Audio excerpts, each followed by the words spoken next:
Ladies and gentlemen, hello and welcome to the channel. I'm Stylosa, and guess what? You can actually find and use the exosuits, so the new Helldiver mechs in the game right now. Let me show you some clips here. This first one is actually quite sad. So the user finds the mech, look, it gets hit by an asteroid. I mean, that is peak Helldivers. That is the most Helldivers can possibly be. So this other video shows you how you find these mechs. So they're generally around points of interest, and you have to be really lucky, and it looks like they're pretty much a rare spawn. But this user finds one, but kind of hilariously doesn't even care there's a mech there. He's like, oh, this Ed 209 looking mech. Oh, actually, I can get into it. And then the most frustrating thing happens. This person just ends their video, but you can see in the middle of the screen, it's got 14 rockets and 1,000 ammunition in what I believe is a Gatling cannon. But yeah, then the video ends. So yeah, massive tease, massive tease. Now, I haven't actually been able to find any of these mechs, and I've been running all over the maps trying to find them, and I just can't find any. If you guys have found them and played with them, how strong are they? Like, are they actually like annihilating heavy armor enemies? Are they really good at just destroying swarms of enemies? How powerful are the rockets? How powerful is the machine gun or the minigun or the Gatling cannon or whatever the hell it is on the mech? How powerful is the mech? Like, how much punishment can it take? This is all super cool, though. It's like, it's so cool. I'm loving it. But yeah, I want to find some of these mechs because, well, the game's not giving me any. It's not fair. Of course, when the major order is completed, everybody should get access to the mechs. And the way things are going, I believe the major order will easily be completed. Now, the user that posted that video, Amir589, did say it was my fault. I was so excited to use the thing. It had a Gatling gun right arm with a couple hundred rounds and a rocket launcher left arm with 14 rockets, and we could kind of see that anyway from the video. Like I said, in the middle of the screen you could see around the crosshair the number of rockets and the number of ammunition. Now, if you can actually reload that, again, we don't know. Probably not, because the mechs will probably be powerful. That, you know, when they run out of ammo, that's probably when you abandon them. But maybe you will be able to reload them. I don't know. So this is taken from the Discord, and the devs actually added additional information to the post they put out where they were discussing heavy enemies and their spawn rates and their difficulty.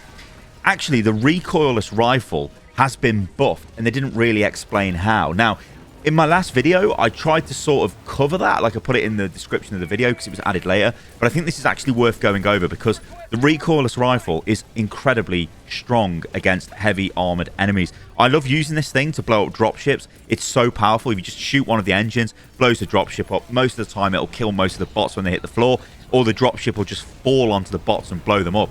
Anyway, this is what they say. In addition, we forgot to mention, oops, that the AT-17 recoilless rifle no longer suffers from a 50% damage decrease when hitting an armored enemy at a glance angle that deflects the shot.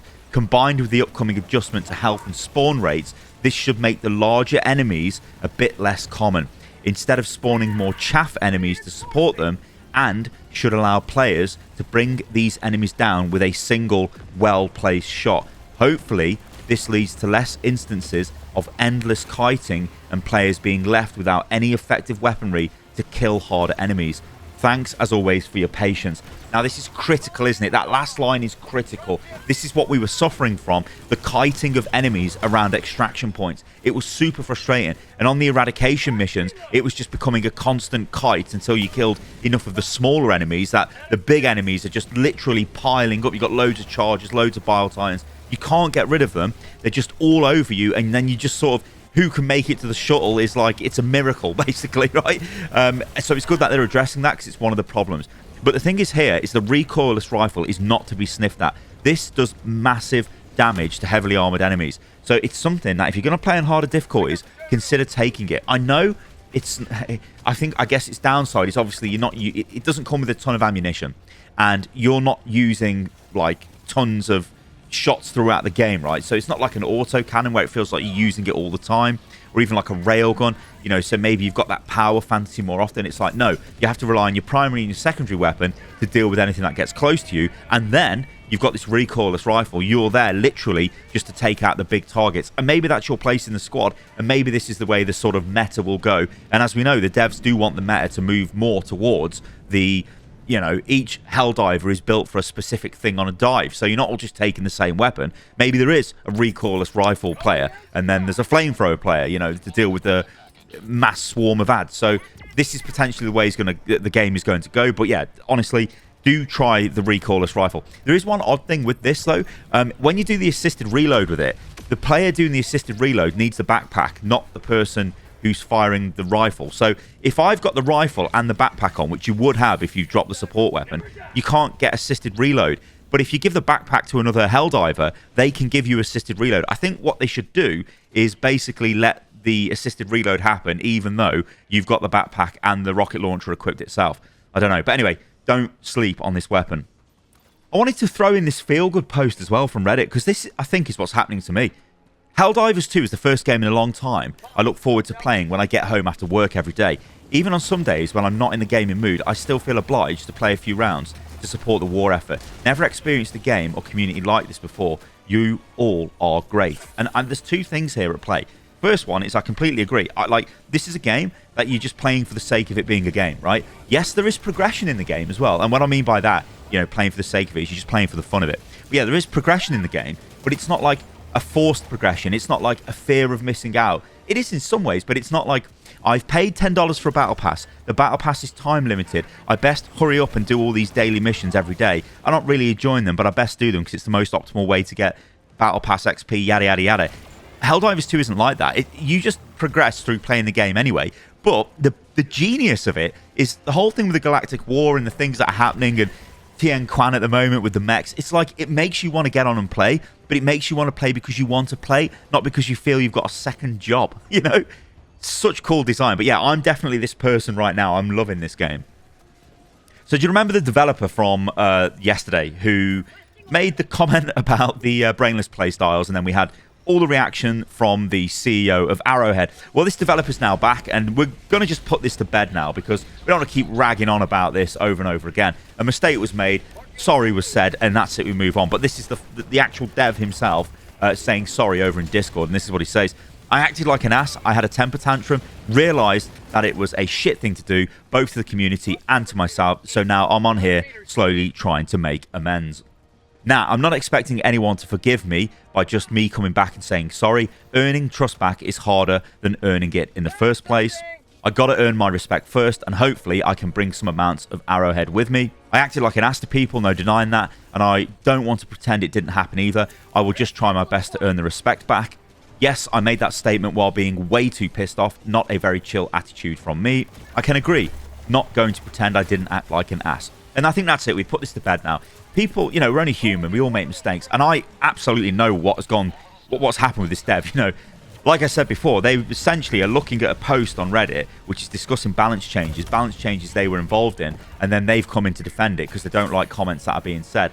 That is a recipe for disaster, because you're representing the company, you're representing the product, you're representing the game. You can't just act like a Reddit poster or like an idiot YouTuber like me and just make outlandish comments, because you're going to get landed in hot water. So we move on now. And also, some people were calling for devs to get fired over this. If you were, you're an absolute idiot. I mean, come on, get real. Nobody should be fired over this. I want to cover this as well, because I think this honestly is a fantastic suggestion. For those that play lower difficulties, we should be able to convert samples up to the next rarity level at an unfavorable exchange rate. Hear me out. I find hard and extreme difficulties just about the edge of my skill set, and I'm sure many others do. However, late game ship modules require super samples only obtained in the highest difficulties, thus locking a large portion of the end game content away from me. Why shouldn't we be able to convert 100 rare samples into something like 10 super samples? It shouldn't be easy to do and should require a fair amount of grinding to achieve. But in a PvE game, it allows players to eventually access all content. I haven't figured out the lore behind the exchange yet, but I'm sure Arrowhead could come up with something. Now, here's the thing. The better upgrades actually make it easier in some ways. So, I mean, I think everyone would like to drop 200 kilogram, 200 kilogram, get lost 500 kilogram eagle bombs. You know what I'm saying? I agree with this. I think this is good, because the harder difficulties, yeah, they need to have a reward, right? And the reward at the moment is super samples. You get them from difficulty 7 and above. But if you're grinding tons of games out, or you're not even able to do 7 and above, then how the hell do you get super samples? How do you access the final upgrades for your ship? You can't, because you can't get super samples. So at some point, you have to go and do the harder difficulty. Now, this is a game design decision, right? So me as a player, I would just say, yeah, I think this is a great idea. But the devs, they obviously want you to strive for something more, right? They want you to go, okay, I'm at 6. You know, I've unlocked as much as I can. I really need super samples now, so I'm going to start playing the harder difficulties. That might be what they want. Or they might just go, you know what, it is a PvE game. So yeah, let's just have a conversion rate, which is ridiculous. You can also throw into this as well, what about requisition? Like, you're going to end up with a lot of requisition once you've bought everything you need. And then what are you doing with that requisition? Maybe they've got plans down the line to add things in for currency exchanges and stuff like that. But yeah, we're just going to have to wait and see.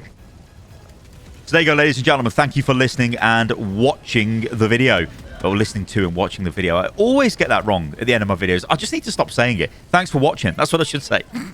Anyway, I've been Stylosa, and yeah, if you like the video, then do like the video. Subscribe to this channel. It helps a ton. And I'll catch you lovely lot, hopefully inside an exosuit, if we can find any, before the planet gets liberated. See you soon.